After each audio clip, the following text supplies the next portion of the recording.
बहुत स्वागत है भूपेश बघेल जी आपका TV9 नेटवर्क के इस ग्लोबल समिट में what India thinks today.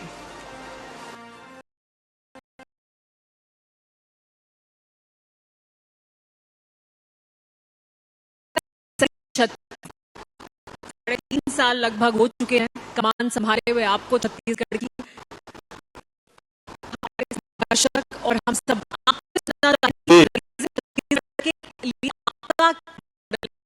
Chhattisgarh का मॉडल 3 साल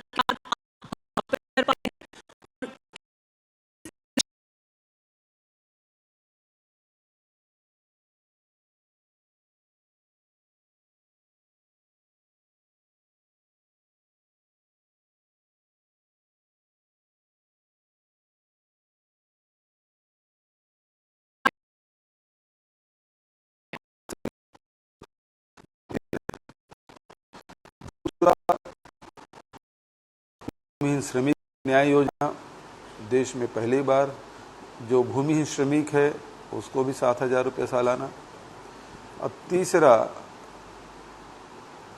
हमारे यहाँ 44% जंगल है तो लघु उपज की खरीदी समर्थन मूल्य में और उसके विक्रय की व्यवस्था और उसमें वैल्यू एडिशन।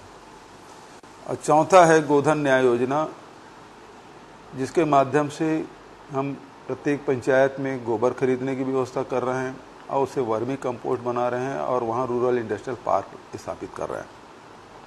तो इस प्रकार से अर्थव्यवस्था को सुधारने का।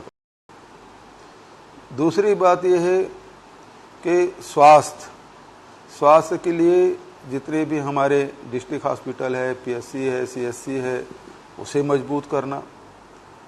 और उसके साथ साथ शहरों में जो श्रमिक क्षेत्र है वहाँ शहरी स्वास्थ्य स्लम योजना और ग्रामीण क्षेत्रों में हाट बाजार क्लिनिक योजना। तो इस प्रकार से स्वास्थ्य के क्षेत्र में और उसके साथ साथ शिक्षा के क्षेत्र में स्वामी आत्मानंद अंग्रेजी स्कूल हमने अभी तक के 171 शुरू कर लिया है और 1 लाख बच्चे वहाँ एडमिशन ले चुके हैं। तो शिक्षा, स्वास्थ्य और रोजगार 3 महत्वपूर्ण कारक है जिस क्षेत्र में हम लोग काम कर रहे हैं। और चौथा हमारी संस्कृति। छत्तीसगढ़ में हमारे बड़ी संख्या में आदिवासी भाई भी रहते हैं, उनकी अपनी पहचान है, उसकी संस्कृति है, उनकी बोलियां हैं। तो उनको सहेजने का काम, संवारने का काम और उसे संवर्धित करने का काम। और उसी प्रकार से राम वनगमन पर्यटन परिपथ का निर्माण, ताकि पर्यटन भी हो और संस्कृति से हमारे जुड़े हुए हैं। राम चूंकि यहाँ के भांजे हैं, माता कौशल्या की यहाँ एकमात्र मंदिर है पूरे देश भर में। और उसके साथ साथ यहाँ बौद्ध परिसर है, उसे भी हम लोग विकसित कर रहे हैं। तो अलग अलग समय में ये छत्तीसगढ़ अलग अलग चीज़ों का केंद्र रहा है, उसको पूरे देश के मानचित्र में उभारने का काम हमारी सरकार के द्वारा की जा रही है। ये तमाम जो आपने काम गिनाए, पूरा आपका जो पूरा सर्किट है वो सब कुछ आपने बता दिया, बहुत कुछ क्योंकि आपने किया है इन सभी क्षेत्रों में। तो एक एक कर मैं सभी के बारे में थोड़ा थोड़ा हम बात करेंगे ताकि हम उसके बारे में और समझ सकें। जो स्कूल हैं जिनके आपने जिक्र किया, आत्मानंद स्कूल, ये इंग्लिश मीडियम स्कूल हैं। आपने कोशिश की है कि अच्छा स्कूल भी बनाया जाए, इंग्लिश मीडियम स्कूल भी हो, ताकि गुणवत्ता बेहतर हो शिक्षा की, और उसमें बड़ी संख्या में छात्र भी आ रहे हैं। लेकिन शिक्षक भी ट्रेंड हो और वो अंग्रेजी माध्यम में पढ़ा पाए, उसके लिए वो सक्षम है? या उसके लिए आप नए टीचर्स भर्ती करेंगे या पुराने टीचर्स तो नहीं उतने सक्षम होंगे? तो उसको कैसे डील कर रहे हैं आप? पहली बात तो यह है कि इसको हम लोग हर ब्लॉक में, हमारे यहाँ 146 ब्लॉक है, नगर निगम है, नगर पालिका है, नगर पंचायत है, इसमें हम लोग इसको खोलने की कोशिश करें।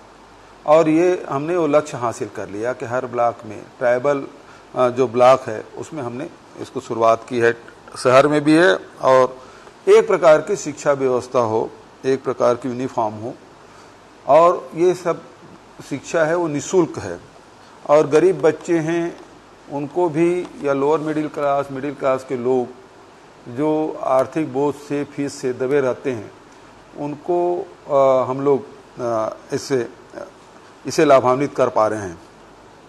दूसरी बात, जो महत्वपूर्ण बात आपने कही कि टीचर, हमने हमारे पास जितने शिक्षक थे उसमें जो थ्रू आउट इंग्लिश मीडियम में पढ़ाई की हैं उसके वहाँ भर्ती हम लोगों ने किया, उसके ट्रांसफ़र वहाँ किया।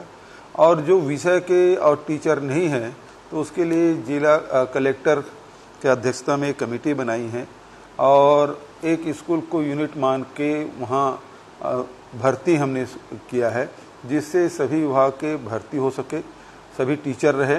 और दूसरी बात यह है कि वहाँ केमिस्ट्री लैब है, फिजिक्स लैब है, बायो लैब है और उसके साथ साथ स्मार्ट क्लास है और खेलने कूदने के लिए उसे ग्राउंड भी हो और साथ ही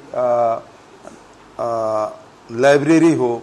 तो ये सब चीज़ों की व्यवस्था वहाँ की गई है। और इसी कारण से हमारे छत्तीसगढ़ में जो प्राइवेट स्कूल में भी एडमिशन लिए थे वो लोग सब छुड़ा के फिर इसमें एडमिशन लेना शुरू किए हैं। और भर्ती की प्रक्रिया हमने लॉटरी सिस्टम से किया है कि जितने आवेदन आ रहे हैं उसमें लॉटरी निकाल के ही एडमिशन, इतने मतलब एक पद के एक सीट के विरुद्ध में 10-10 बच्चे वहाँ आवेदन कर रहे हैं। तो बड़ी मांग इस स्कूल की है जी। स्वामी आत्मानंद अंग्रेजी स्कूल की। और हिंदी स्कूल भी हमने 32 जिले हैं हमारे यहाँ, तो 32 जिलों में स्वामी आत्मानंद हिंदी उत्कृष्ट स्कूल की भी हमने शुरुआत की है। आपने एक और जो आपका बहुत महत्वाकांक्षी प्रोजेक्ट है वो है रामवन गमन पथ, और उस पर भी आप काम कर रहे हैं। आपने मंदिरों का जीर्णोद्धार करवाया है, गायों के लिए गौठान बनवाया है, गोबर खरीद रहे हैं, गौमूत्र खरीद रहे हैं। योगी आदित्यनाथ जी भी चित्रकूट मार्ग का निर्माण करा रहे हैं, वो भी इन सब कामों को कर रहे हैं। अगर छत्तीसगढ़ के भांजे हैं भगवान राम तो यहाँ उनका जन्म हुआ था। तो आपके राम और उनके राम अलग अलग हैं या एक ही हैं? देखिए, छत्तीसगढ़ में चूंकि कौशल्या के मायके है, इस कारण से राम को भांजे के रूप में हम लोग देखते हैं। छत्तीसगढ़ में यदि मामा उम्र दराज हो और भांजा छोटा भी हो तो भांजे के ही पैर छूते हैं, इसलिए कि उसमें भगवान राम को देखते हैं। तो हमारे यहाँ संस्कृति में रचा बसा है, हम कोई भी काम करते हैं तब भी राम से ही शुरू करते हैं, मिलते हैं तब या विदा होते हैं तब राम राम। गांव में राम कोठियाँ होती है और हर काम मतलब हमारी संस्कृति में ये रचा बसा हुआ है। सबसे ज़्यादा वनवास के समय भगवान राम यहाँ समय बिताए हैं, तो इस कारण से सांस्कृतिक रूप से हमारा जुड़ाव है। और इस कारण से हमारे जो चित्रकूट के बाद जो कोरिया जिला पड़ता है हमारे छत्तीसगढ़ का, वहाँ से शुरुआत होती है, उनकी एंट्री होती छत्तीसगढ़ में और लगभग 2200 किलोमीटर लंबा उनके यात्रा हुई है। तो उन जो यात्रा जहाँ जहाँ वो पड़ाव किए हैं उन सब इस जगहों को हम लोग चिन्हित किए हैं और उसमें हमने 9 जो केंद्र है उसे विकसित करने का प्रयास किया है, जिसमें इस साल पिछले साल जहाँ चंदखुरी में माता कौशल्या के मंदिर का जीर्णोद्धार किया, सौंदर्यीकरण किया। इस साल सबरी नारायण जहाँ माता सबरी का मंदिर है और उसको हमने विकसित किया है। माता सबरी यहीं भगवान राम को जूठे बेर खिलाए थे अपने, और वहाँ मंदिर भी है सबरी जी का। तो उस मंदिर को श्री नारायण है, उसके भी मंदिर को सजाने संवारने और उसे विकसित करने का काम किए हैं। महानदी के तट पे है। तो उस अब अगला जो पड़ाव होगा हमारा राजिम और अन्य क्षेत्र हैं जहाँ जहाँ भगवान राम गए हैं उसको विकसित करने का। और जहाँ तक कि इनके राम और हमारे राम में अंतर ये है कि भगवान हमारे लिए एक वनवासी राम है, हमारे भांजा राम हैं और गरीबों के दुखी लोगों के राम है, और ये कण कण में बसा हुआ राम है। और इनका जो राम है वो युद्धक राम है। भगवान राम भद्र हैं, मर्यादा पुरुषोत्तम है, और इनका जो राम है आप चित्र देखेंगे वो युद्धक राम के रूप में जैसे रेम्बो के रूप में प्रस्तुत कर रहे हैं। अभी आपने एक चित्र देखा होगा, पूरे देश भर में एक झंडा लगा है हनुमान जी का। हनुमान जी को हम लोग इस रूप में जानते हैं, वो ज्ञान के, भक्ति के, शक्ति के समुच्चय हैं। सबसे बड़े भक्त हैं, सबसे बड़े ज्ञानी हैं और सबसे बड़े वीर हैं। लेकिन अभी जो चित्र दिखाया जाता है एकदम आक्रोशित, हनुमान जी को एकदम आक्रोशित रूप से उसको दिखाया जा रहा है। तो आपके राम और उनके राम अलग अलग हैं और हनुमान जी के अलग अलग रूप हैं, अलग अलग हैं। आपके राम और उनके राम अलग हैं, अलग रूप। राम तो कभी नहीं हो सकते। क्रोधित राम तो हो ही नहीं सकते। राम देखिए, कबीर के राम, तुलसी के राम, वनवासी राम, गांधी के राम, ये सब राम हमारे हैं। जो श्रमिकों के नाम हैं, गरीबों के नाम हैं, वनवासियों के राम हैं, मेहनत कशों के राम हैं, तो ये राम हमारे हैं। तो भूपेश जी, तो फिर ये बताइए कि मतलब भगवान को भी राजनीतिक दलों ने बांट लिया है अपनी अपनी पसंद के मुताबिक या अपनी अपनी राजनीति के मुताबिक। भगवान को तो आप जिस रूप में देखना चाहते हैं उस रूप में देखिए, लेकिन इनको केवल युद्धक राम ही पसंद आते हैं। मर्यादा पुरुषोत्तम राम इनको पसंद नहीं आते। इनके राम के साथ जानकी जी नहीं है, इनके राम के साथ लखन जी नहीं है, इनके राम के साथ हनुमान जी नहीं है, केवल युद्धक राम है। आजकल युद्धक राम की आप बात कर रहे हैं और युद्धक मोड की आप अगर बात करें तो आजकल कांग्रेस पार्टी भी बहुत युद्धक मोड में दिखाई दे रही है, सड़कों पर दिखाई दे रही है। राहुल गांधी की जो पूछताछ उनसे की गई, सवाल जवाब किए गए ईडी दफ्तर में, और ये चर्चा हो रही है आमतौर पे। क्या आप मानते हैं ये चर्चा जो चल रही है वो सही है कि कांग्रेस पार्टी में एक जान फूंक दी है इस सवाल जवाब ने, जो ईडी दफ्तर राहुल गांधी गए और पूरी कांग्रेस पार्टी सड़कों पर दिखाई दी? क्या वाकई ऐसा हुआ है? क्या आप समझते हैं ऐसा हुआ है कि जान फूंक दी कांग्रेस पार्टी में? देखिए, इस पूरे प्रकरण में 2-3 चीजों को आपको देखना होगा। एक तो ईडी जिस प्रकार से कार्रवाई कर रही है, अब ईडी ही नहीं कहूंगा, जो सेंट्रल एजेंसी है, चाहे वो सीबीआई हो, ईडी हो, आईटी हो या फिर आपकी डीआरआई हो, तो जितने भी सेंट्रल है उसका दुरुपयोग हो रहा है। और यदि दुरुपयोग नहीं हो, ये दबाव में काम कर रहे हैं, स्वतंत्र रूप से काम नहीं कर रहे हैं। यदि ये स्वतंत्र रूप से काम कर रहे होते तो पिछले 8 वर्षों में एक भी भारतीय जनता पार्टी के नेताओं के खिलाफ कोई कार्रवाई नहीं हुई है। यदि कार्रवाई हुई है तो उन राज्यों में जहां गैर भाजपा शासित सरकारें हैं, उन नेता खिलाफ कार्रवाई हुई है जो गैर भाजपा है या गैर भाजपा के समर्थक नहीं है, भाजपा समर्थित नहीं है, उन नेताओं के खिलाफ कार्रवाई हुई है। और दूसरी बात यह है कि जिस प्रकार से नेशनल हेराल्ड, जो राष्ट्रीय राजनीति में जिसका महत्वपूर्ण योगदान रहा है, आज़ादी की लड़ाई में जिसकी भूमिका रही है, जिसकी स्थापना नेहरू जी, पटेल जी, टंडन जी, किदवई जी, इन लोगों ने मिलकर स्थापित की, और उस मामले में जिसमें कोई मनी लॉन्ड्रिंग नहीं हुई है, उसको आप उसके माध्यम से आप ईडी के माध्यम से आप वहाँ 3-3 दिन हो गया पूछताछ करते हुए, आगे 2 दिन तक और पूछताछ करेंगे। तो आप कुल मिला के इन एजेंसियों के माध्यम से नेताओं को डराने का काम और पार्टी को बदनाम करने की आपकी योजना है, और उसका विरोध हम लोगों ने किया है। तीसरी बात मैं कहना चाहूंगा कि लोकतंत्र में राजनीतिक दलों के अस्तित्व के बिना लोकतंत्र हो नहीं सकता। यदि एक तंत्री व्यवस्था है तो या तो तानाशाही है या फिर कम्युनिस्ट पार्टी की जहां शासन है, वहां इस प्रकार की व्यवस्था हो सकती है। लेकिन लोकतांत्रिक देशों में राजनीतिक दलों का अस्तित्व है, और राजनीतिक दल के कार्यालय को आप सील कर देंगे। पिछले 3 दिनों से पूरा 24 अकबर रोड को चारों तरफ से सील कर दिया गया। किसी कार्यकर्ता को नहीं आने दे रहे हैं, ऑफिस बेयरर को नहीं आने दे रहे हैं, स्टाफ के लोगों को नहीं आने दे रहे हैं, नेताओं को नहीं आने दे रहे हैं, पार्टी पदाधिकारियों को नहीं आने दे रहे हैं, तो उसको रोक दिया जा रहा है। आप इतने लोग जा सकते हैं, इतने लोग आ सकते हैं, केवल मुख्यमंत्री भर जाएंगे, बचत लोग नहीं जा सकते। इस प्रकार से प्रतिबंध आप लगा दिए। एक प्रकार से कांग्रेस भवन को, हमारे एआईसीसी दफ्तर को आपने सील कर दिया। तो हमारे पास विरोध करने के अलावा रास्ता क्या है? हम इसलिए पूरे देश भर के जितने भी प्रदेश मुख्यालय हैं वहां धरना दिए, आज पूरे जिलों में धरना प्रदर्शन किए। ये अलोकतांत्रिक है, इसका हम विरोध करते हैं।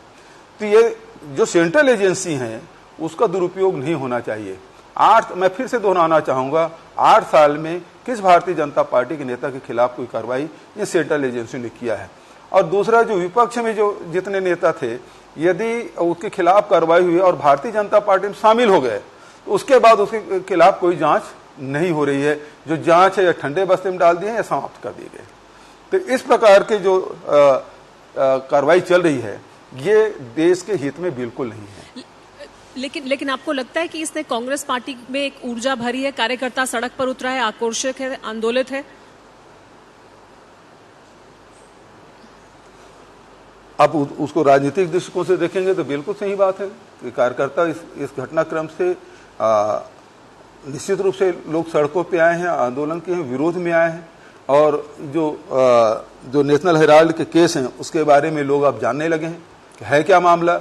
और इसीलिए मैंने मांग किया था, सुरजेवाला जी ने भी ये बात कही थी कि ईडी दफ्तर में जो मीडिया हाउस के उसको कैमरा लगा देना चाहिए, या एक कैमरा लगा दें और सारे मीडिया हाउस को लिंक दे दें, ईडी क्या सवाल कर रही है और राहुल जी क्या जवाब दे रहे हैं, वो देश देखे और समझ ले कि कौन सही है कौन गलत है।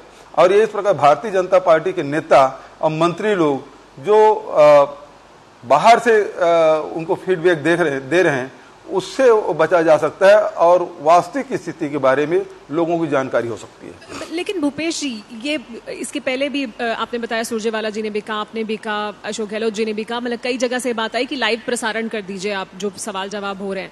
लेकिन इससे पहले जब कांग्रेस की सरकार थी तब भी तो ईडी लोगों से पूछताछ करती थी, किसका लाइव प्रसारण हुआ? तो क्यों लाइव प्रसारण की मांग की जा रही है? ईडी सवाल जवाब कर रही है, सवाल जवाब करने के बाद जो उनको करना होगा, जो उनकी प्रक्रिया होगी वो करेंगे। ये सवाल जवाब का लाइव प्रसारण की इसलिए मांग हो रही है कि उनके मंत्रीगण प्रेस ब्रीफिंग करके ये बता रहे हैं कि ईडी ये सवाल कर रही है, ये 2000 करोड़ का ये घोटाला है, ये सवाल है। तो ये गलत बातें क्यों कर रहे हैं आप? क्यों देश की जनता को गुमराह कर रहे हैं? सही बात सामने आ जाए तो लाइव प्रसारण हो जाए। ईडी के पास सवाल है क्या और क्या सवाल कर रहे हैं और राहुल जी क्या जवाब दे रहे हैं। तो आप ईडी के माध्यम से राहुल जी को बदनाम करने की कोशिश कर रहे हैं, उसे फंसाने की कोशिश कर रहे हैं और पार्टी को बदनाम करने की कोशिश कर रहे हैं। इसलिए हम मांग कर रहे हैं कि ये मामला चूंकि राजनीति से ही जुड़ा हुआ है और भारतीय जनता पार्टी चाहती है कांग्रेस मुक्त भारत हो और उस एजेंडे पे चल रही, इस कारण से हम मांग कर रहे हैं, क्योंकि ये राजनीतिक एजेंडा है। इसमें आर्थिक लेन देन तो हुआ ही नहीं है, एक पैसा का कोई लेन देन हुआ नहीं है, एक पैसा कोई लाभ नहीं ले सकता। तो ये केवल राजनीति के कारण से सब किया गया है। तो ये राजनीति ही कर रहे हैं तो सब लाइव प्रसारण कर दिया जाए। राहुल गांधी की क्योंकि बात कर रहे हैं, आपके राज्य से राहुल गांधी को फिर से नेतृत्व करने के लिए आग्रह किया गया कि वो नेतृत्व करें। क्या राहुल गांधी इसके लिए तैयार हैं? क्या आपको लगता है ये सही समय है जब उन्हें नेतृत्व करना चाहिए और आगे बढ़कर पार्टी की कमान संभालनी चाहिए? देखिए, ये तो करोड़ों करोड़ कार्यकर्ता की भावनाएं हैं। अब राहुल जी क्या फैसला लेते हैं तो उसी से पूछना पड़ेगा, वो तो हम नहीं बता सकते, ये तो वही बता पाएंगे। लेकिन आपको लगता है कि ये सही समय है, कार्यकर्ताओं की भावना तो यही है कि सही समय अब उन्हें आना चाहिए आगे? नहीं, देखिए, एक तो ये है कि अभी चुनाव हमारी प्रक्रिया में है। अब सभी जगह ब्लॉकों में, बूथ में, ब्लॉकों में और जिलों में चुनाव की तिथि घोषित हो चुकी है। सभी जगह पीआरओ, डीआरओ, बीआरओ की नियुक्तियां हो चुकी है और उस प्रक्रिया में हम लोग आगे जा रहे हैं। तो समय उसके चुनाव की तिथि भी घोषित हो गए हैं, तो जो तिथि नियत की गई है उसी के आधार पर चुनाव होंगे। क्योंकि आप छत्तीसगढ़ के मुख्यमंत्री हैं, इसलिए एक सवाल, वाजिब सवाल है कि फेडरल स्ट्रक्चर में जहां ये बहुत जरूरी है कि जो केंद्र सरकार है, यानी जो बड़ा भाई है, वो छोटे भाई का हाथ पकड़े, उनको उनकी मदद करे या उनका सहयोग करे, छोटे भाई को भी उतना ही हाथ मजबूत करना होता है बड़े भाई का, यानी केंद्र सरकार का। ये रिश्ता कैसा चल रहा है और इसमें क्या क्या समस्या आपको सामने आ रही है? देखिए, जो केंद्र से जो हमको राशि मिलना था वो तो मिल नहीं रहा है। जो अब ये जून का महीना है, जीएसटी, अब जो उत्पादक राज्य हैं उन राज्यों को 5 साल के लिए जीएसटी में कंपनसेशन दे रहे थे। अब ये जून 2022 में समाप्त हो गया। इसके बाद हमको कोई कंपनसेशन नहीं मिलेगा जो उत्पादन करते हैं। हमारे यहाँ कोयला उत्पादन हो रहा है, हमारे यहाँ स्टील उत्पादन हो रहा है, हमारे यहाँ सीमेंट है, हमारे यहाँ एल्युमिनियम है, ये सारे उत्पादन होते हैं। अब जीएसटी के स्ट्रक्चर इस प्रकार से बनाया गया है तो जो उत्पादक राज्य उसको नुकसान होगा। अब सवाल इस बात का है कि जो उत्पादक राज्य है फिर औद्योगिकरण क्यों करेगा जब इसको नुकसान है, और जो उसको खपत करेगा उसको फायदा है।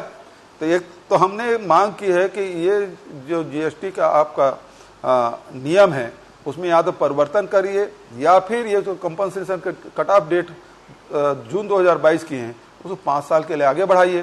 पिछले समय जब सीतारमण जी के साथ बैठक हुई थी तब भी हमने बात की, प्रधानमंत्री की भी मैंने चिट्ठी लिखा। दूसरा, सेंट्रल एक्साइज का हमारा पैसा रुका हुआ है उसको आप नहीं दे रहे हैं, और जो सुप्रीम कोर्ट के आदेश से जो प्राइवेट प्लेयर हैं और उस पर पेनाल्टी लगा था कोयला खदान पे, वो 4140 करोड़ रुपया सेंट्रल पूल में रखा हुआ है कई वर्षों से, 2014 के बाद से। वो पैसा हमको मिलना चाहिए, वो मांग रहे हैं, वो भी नहीं मिल रहा है। अभी जिस प्रकार से चूंकि नक्सल प्रभावित हमारा राज्य है और यहाँ पैरामिलिट्री फोर्स डिप्लॉय किए हैं और उनका करीब 11,000 करोड़ रुपया हमारा काट लिए हैं। हमने निवेदन किया, अभी पिछले दिनों मैं गृह मंत्री जी से मिला था, मैंने कहा कि भाई एक साथ काट लिए तो हमारी अर्थव्यवस्था इससे प्रभावित होगी। जिस प्रकार से नॉर्थ ईस्ट में जितने पैरामिलिट्री फोर्स लगे हैं उसको वे ऑफ कर दिए हैं, उसी प्रकार से छत्तीसगढ़ का भी करिए, लेकिन उसमें भी कोई कार्रवाई नहीं हो रही है। तो सेंट्रल गवर्नमेंट की तरफ से तो हमको कोई सहयोग तो मिल नहीं रहा है, जो हमारा हक का है वो पैसा भी हमको नहीं दे रहे हैं। तो हम तो नाउम्मीद हो गए। प्रधानमंत्री से भी मैंने समय मांगा, वो समय दे नहीं रहे हैं कि मैं अपने राज्य की बात कर सकूं और अपनी आर्थिक स्थिति के बारे में जानकारी दूं, तो वो भी समय नहीं मिल पा रहा है। तो ये स्थिति है। और जहां तक राज्य के सहयोग की बात है तो हम हर प्रकार के सहयोग कर रहे हैं। केंद्र सरकार की एक योजना जो अग्निवीर योजना है उसको लेकर आज दिन भर हमने तस्वीरें देखी हैं जो बहुत चिंताजनक हैं। ट्रेन में आग लगा दी, सड़कों पर उतरे युवा। आपने भी बयान दिया उसको लेकर कि ये जो स्कीम है इसमें बहुत सी कमियां हैं, खामियां हैं और उसके बारे में सोचना चाहिए। लेकिन वो युवा जो सड़क पर उतरा है जिसका पहला एम है कि वो सेना में भर्ती हो, नहीं तो सेकेंड एम होगा कि वो पुलिस में चला जाए, क्या वो युवा ट्रेन में आग लगाएंगे, सड़कों पर इस तरह का उपद्रव करेंगे? क्या आपको ऐसा लगता है, या इसमें भी राजनीतिक दल शामिल हो रहे हैं और फायदा उठाने की कोशिश कर रहे हैं? देखिए, पता नहीं भारतीय जनता पार्टी और या केंद्र में बैठी हुई सरकार है वो लगातार ऐसे निर्णय, ऐसे बयान क्यों दे रहे हैं जिसमें लगातार लोग आक्रोशित हो रहे हैं और जन धन की हानि हो रही है, लोग आग लगा रहे हैं, सड़कों पे आ रहे हैं। ये लगातार पिछले दिनों हम लोग देख रहे हैं। एक बयान के कारण से पूरे देश में तनावपूर्ण माहौल था, पूरी दुनिया में तनावपूर्ण स्थिति थी। आज जब आपने सेना में भर्ती के 4 साल का आप निर्णय लिए हैं, बिल्कुल ही हास्यास्पद है, अव्यवहारिक है, और ये इसको मैं नहीं समझता हूं कि ये सफल योजना हो सकती है। 17 साल से 23 साल के बच्चों को आप केवल 4 साल के लिए नौकरी में रखेंगे, उसके बाद उसको बंदूक चलाना सिखा देंगे, उसे लड़ना सिखा देंगे। और सेना जो है, सेना का काम अलग तरीके का होता है। और ये कहते हैं जो भारतीय जनता पार्टी शासित राज्य के मुख्यमंत्री कह रहे हैं कि उसको पुलिस में हम प्रमुखता देंगे, पुलिस में प्रमुखता देंगे। ये नहीं करेंगे पूरा एब्जॉर्व कर लेंगे, पूरा भर्ती कर लेंगे, ये नहीं करेंगे, उसको प्रमुखता देंगे। मतलब ये आप केवल आप लालच दे रहे हैं। क्या ये वो मुद्दा नहीं है जिसके लिए आप इतना महसूस भी करते हैं? इसके लिए राजनीतिक दल को सड़क पर उतरकर प्रदर्शन करना चाहिए। ये सवाल पूछा जाएगा ना, राहुल गांधी के लिए तो सड़क पर उतर रहे हैं आप, लेकिन देश के युवाओं के लिए नहीं उतर रहे। ये मेरा आखिरी प्रश्न आपसे। देखिए, देश के युवा लोग तो सड़क पे उतरे हैं और बिल्कुल सही। जो जिन नौजवानों की इच्छा है कि सेना में जाएं और देश की सेवा करें, साथ ही साथ परिवार के भी आर्थिक उससे मदद मिल जाए, ये जो भावना है उसको इस सरकार के निर्णय से कुचला गया, उससे आक्रोशित है। और हमारी पूरी सद्भावना उन बच्चों के साथ है। लेकिन भारत सरकार से भी मैं कहना चाहूँगा कि सेना में इस प्रकार से एक्सपेरिमेंट बंद करिए। इस सेना के लिए कतई हित में नहीं है। सेना में नौजवान भर्ती करना है तो पूर्णकालिक होना चाहिए जैसे पहले से था। और क्या सवाल इस बात का है कि आज डीजल उपलब्ध नहीं करा पा रहे हैं, रासायनिक खाद उपलब्ध नहीं करा पा रहे हैं, तो सेना में भर्ती के लिए भी पैसा आपके पास नहीं रह गया क्या? ये स्थिति हो गई है, सेना में भर्ती करने के लिए भी आप 4 साल का कॉन्ट्रैक्ट कर रहे हैं। लेकिन तो भूपेश किस बघेल जी, दिशा में मैंने देश आपसे को ले पूछा जा इस रहे हैं? मुद्दे के लिए सड़क पर उतरेंगे? प्रधानमंत्री जी को सामने आके स्पष्ट करना, इस मुद्दे के लिए सड़क पर अभी उतरेंगे तो आप? बैठ के तय करना पड़ेगा सभी राजनीतिक दलों को। ये हम तो पहले दिन जिस दिन हुआ था तब भी हमने इसी बात का विरोध किया था, और इस मामले में अभी अब बैठक होगी तो जरूर इस बात को रखेंगे पार्टी के अंदर। बहुत शुक्रिया भूपेश बघेल जी, TV9 नेटवर्क के इस ग्लोबल समिट में हिस्सा लेने के लिए, हमारे साथ अपने विचार साझा करने के लिए। छत्तीसगढ़ के बारे में जो कहा भूपेश बघेल जी ने कि चौतरफा विकास कर रहे हैं, राइजिंग छत्तीसगढ़ हासिल करने के लिए क्या कुछ उन्होंने हासिल किया है और क्या उनका उद्देश्य है, वो उन्होंने हमारे साथ साझा किया। बहुत शुक्रिया, धन्यवाद सर।